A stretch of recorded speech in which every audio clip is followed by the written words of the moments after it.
দশমিক ৮ মাত্রার ভূমিকম্পের কয়েক ঘন্টা পরে জাপানের চিবা প্রিফেকচারের কানজান শহরের হিরাশিরা উপকূলে কমপক্ষে 4টি তিমি ভেসে আসে।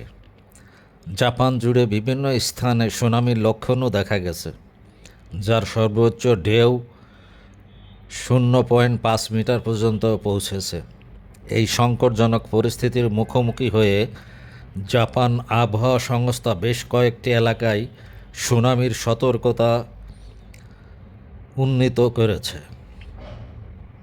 উপকূলীয় অঞ্চলের বাসিন্দাদের ব্যক্তিগত সুরক্ষার গুরুত্বের উপর জোর দিয়েছে।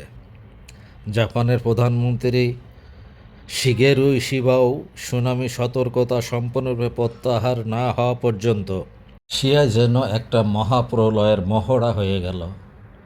শক্তির তুলনা করলে এটি জাপানে ফেলা আমেরিকার আণবিক বোমা লিটল বয় থেকেও কয়েক হাজার গুণ বেশি।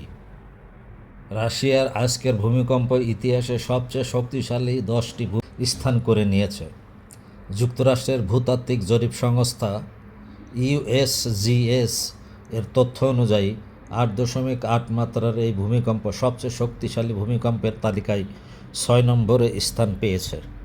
রাশিয়ার কামচাটকা উপদ্বীপে 8.8 মাত্রার ভূমিকম্প আঘাত এনেছে এবং রাশিয়ার ভূমিকম্পের পরপরই জাপানের হাওয়াইতে সুনামির ঢেউ আঘাত করেছে, যার ফলে মার্কিন পশ্চিম উপকূল পর্যন্ত সুনামির সতর্কতা জারি করা হয়েছে।